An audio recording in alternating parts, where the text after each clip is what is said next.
खुलुमबाय स्टुडियाव आं उदांस्रि मोसाहारि UPL दोलोनि गेदेर जयनिं हाबाफारि अदालगुरि जिल्ला आगसुनि बारग' गाहाय नेहाथारिजों लोगोसे गोबां दैदेनगिरिफोरा UPL दोलोआव जगदान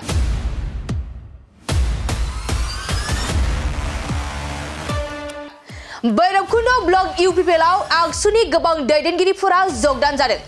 मख'नो गोनांदि मैया साननि समाव सा 1800निबो बांसिन गुबुन गुबुन राजखान्थि हान्जानि दैदेनगिरि आरो रायजो राजाफोरा UPLआव जगदान जादोंमोन फिन आरोबाव मोनानि समाव गोबां दैदेनगिरिफोरा UPL दोलोआव जगदान जाबोनायखौ बे समाव नुनो मोननाय जादों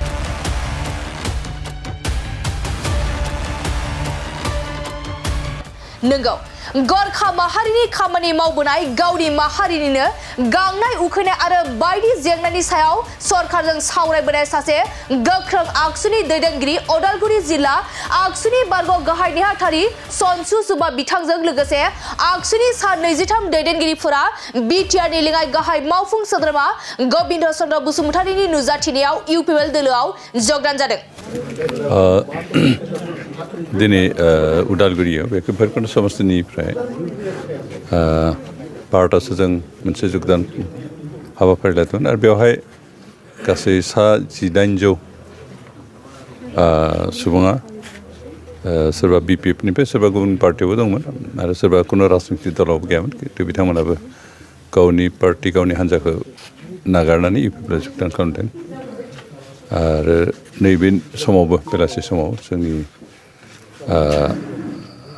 बम्बरगोरा एजुकेशन ट्रास्टनि जिथु अफिस बेवहाय गासै सा 23 सा 23 सुबुङा दिनै जगदान खालामबाय आरो बेनि गेजेरावनो जोंहा बांसिनानो गरखा स्टुडेन्टस इउनियननि जिल्ला कमिटि आरो आन्चलिक कमिटिनि आगु मावथिमोन बिथांमोना गरखा स्टुडेन्टस इउनियननिफ्राय रिटायारमेन्ट लानानै नैबे राजखान्थि हान्जायाव जगदान खालामफैदों जों जोबोद गोजोननाय मोन्दों अन्ततः बिथांमोना दिनै गावनि जनगोष्ठीनि गोबां जेंनाखौ लानानै बेफोरनिफ्राय जातिखौ बोस्रांनो थाखाय खामानि मावदोंमोन सरकारजों सावरायदोंमोन आरो बेनिखाय जातिनि प्रति समाजनि प्रति दायबद्धता बिथांमोना दं आरो बेनिखाय जों आसा खालामदों बिथांमोना जगदान खालामनायनि उनावहाय जों बिथांमोननि हेफाजाबजों जोंनि ओनसोलनि गासै जाति जनगोष्ठीफोरनि जेंनाफोरखौ बोस्रांनायाव इजि जागोन आरो बेनिखाय जों गोजोननाय मोन्दों जे जोंहा मोनसे इयुथ फर्स जोंनि हान्जायाव सफैबाय आरो बे फर्सआनो दिनै बे पार्टिखौ आरो गोख्रोंसिन मोजांसिन खामानि मावनो हानाय बायदि बोलोगोरा खालामगोन आरो बेनिखायनो जायफ्रा दिनै जगदान खालामो बिथांमोनखौ साबायखर होदों आरो बरायदों UPLनि लेङाइ आफादगिरि हिसाबै आरो आसा खालामदों फैगौ समफ्राव आरो बेबायदिनो गोबां सुबुंफ्रा जोंनि आफादाव जगदान खालामबावगोन खारन बिथांमोन गोबाङानो जगदान जानो थाखाय थाम-थिम जानानै दं होननानै जों खबर मोनबाय थादों जों जेसेबांनो गुबुन हान्जानिफ्राय जों मानसि बोनो हागोन बेसेबांनो जोंहा बोलोगोरा जागोन थांनाय बोसोरबै जोंनि जि सरकार बे सरकार गासैबो जाति जनगोष्ठीफोरखौ मोनसे गोजोन होनाय बेबायदि खामानि मावबोनो हादों आरो बेनिखायनो दिनै जों जर जोलोम खालामालासिनो जों जास्ट हांख्रायनाय लोगो लोगोनो गोबां सुबुङानो बे हान्जायाव जगदान खालामनो थाखाय फैदों बेनो प्रमान होयो जे निस्सय UPLनि जि सरकार बे सरकारा रायजो राजाफोरनि थाखाय मोजां खामानि मावनो हादों आरो रायजोफोरखौ गोजोन होनो हागोन आरो इन फिउचार जों रायजोफोरनि जेंनाफोरखौ बोस्रांनायाव आरो बोलोगोरासिन जानानै खामानि मावलांनो हागोन बेनिखायनो जों थारैनो गोजोननाय मोन्दों आरो जायफोर जगदान खालामबाय बिथांमोनखौ साबायखर होदों जायफोरा जगदान खालामनायाव बिथांमोनखौ कन्टेक्ट खालामनानै लाबोबाय बिथांमोनखौ साबायखर होदों जों फैगौ समाव गासै बिटिआर ओनसोलनि साफ्रोमबो सुबुंनि आरो बेहाय मोनफ्रोमबो जनगोष्ठीफोरखौ गाव गावनि रोखा सिनायथिजों थांना थानायनि थाखाय जों जे खाबु होनो खामानि मावलांगोन मानोना बेनो जोंनि आफादखौ जोंनि बे पार्टिखौ गोख्रों खालामलांगोन मा जाहोन जानो हाबावगौ जेराव गुबुन राजखान्थि आफादनिफ्राय गाजानानै दिनै UPLआव गोदान फारसे सानफा एफा माने हाबबाय थानाय मोनसे थासारि बेखै जायफोरा राजखान्थि हान्जायाव दंखायोमोन खिन्थु गावनि राजखान्थि हान्जाखौ गारना फैबाय बिथांमोना हयथ' गावनि राजखान्थि हान्जानि भबिष्यतखौ नुहुराखै बेनिखायनो जाय राजखान्थि हान्जा भबिष्यत गैया बेबायदि राजखान्थि हान्जायाव थानानै जों बेक्ति हिसाबै जा सुबुं हिसाबै जोंहा लाब जाया होननानै साननानैनो दिनै जेरावहाय UPPला थायोबा मोनसे भबिष्यत दङ बेखौ साननानै बिथांमोना फैदों मानोना मानसिया अरायबो गावनि मोजांखौ नागिरो गावनि भबिष्यतखौ मोजां जाजानायखौ लुगैयो आरो बेनिखायनो जेराव भबिष्यत नुगोन बेयावसो थांखागोन आरो बेनिखायनो दिनै UPPलाव मोनसे भबिष्यतखौ नुदों रायजो राजाफ्रा सुबुंफ्रा बेनिखायनो UPPलाव फैदों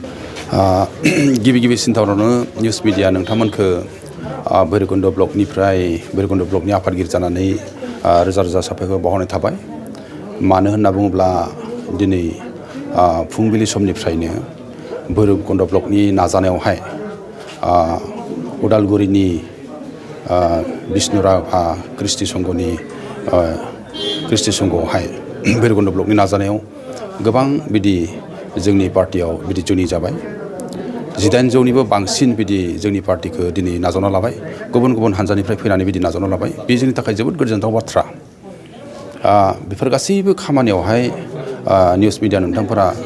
जोंजों बिदि हेफाजाब होनायनि थाखाय जों रोजा रोजा साबायखर बावहरनाय थाबाय आरो दासिमबो बे मोनाबिलि समावहाय खावरं प्राइमारि तथा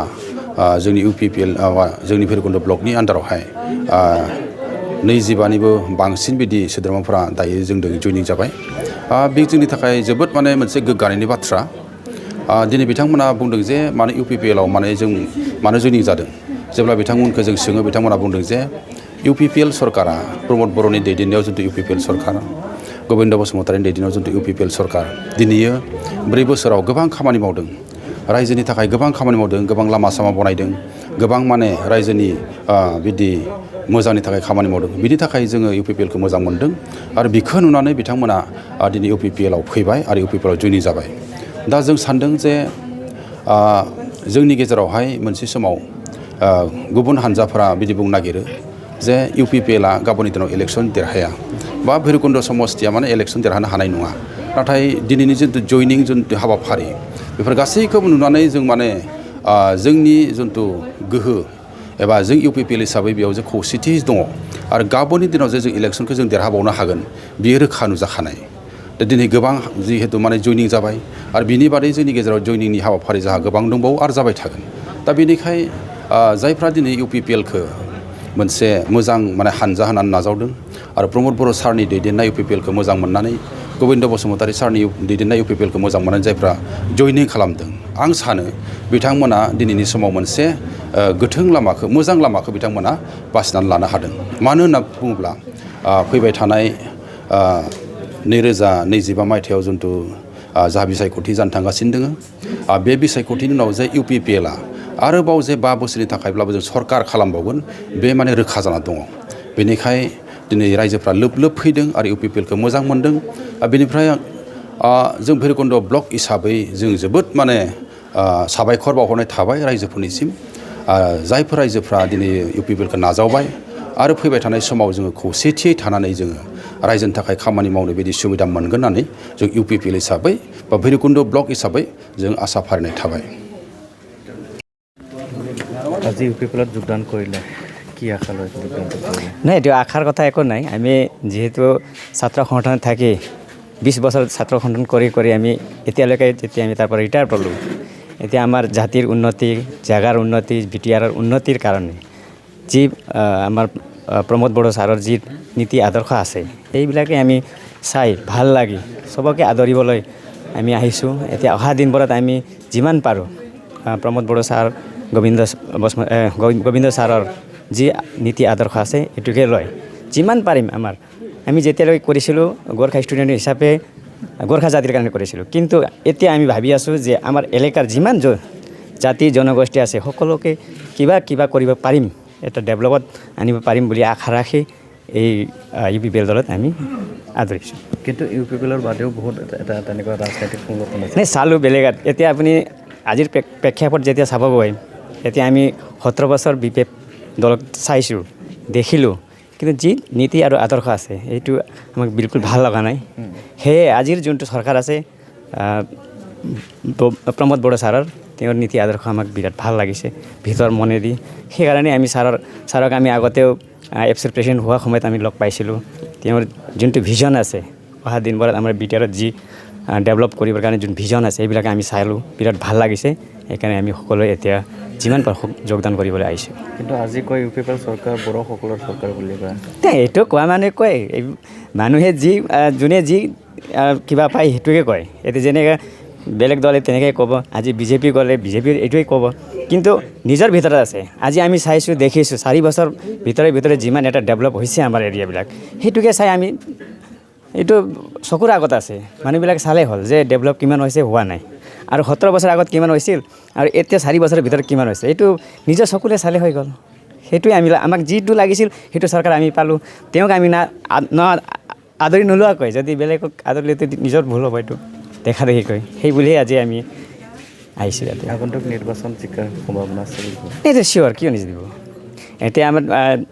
গোবিন্দ ছাৰ যোনটো আছে যিমান কাম কৰিছে ইয়াৰ বাহিৰে যেতিয়া BPF চৰকাৰে যেতিয়া 17 বছৰ কৰিছে কিমান ডেভেলপ কৰিছে আৰু এতিয়া 4 বছৰ কিমান ডেভেলপ হৈছে ইয়াৰ জনতাই দেখিছে তেনেকৈ বাক্সাত দেখিছে চিৰাঙত দেখিছে আপোনাৰ কোকৰাঝাৰত দেখিছে চবতে আৰু আহি যাব চৰকাৰ চিয়'ৰ আগছত কি পদত আছিল আপুনি মই জেনেৰেল ছেক্ৰেটাৰী আছিলোঁ ভাইচ প্ৰেচিডেণ্ট 2টা ট্ৰান্স কৰিলোঁ এতিয়াও মই এতিয়া এৰিছোঁ কিন্তু আগতে মই এটা ট্ৰান্স কৰিছোঁ জেনেৰেল ছেক্ৰেটাৰী 2টা ট্ৰান্স ভাইচ প্ৰেচিডেণ্ট ঠিক আছে ধন্যবাদ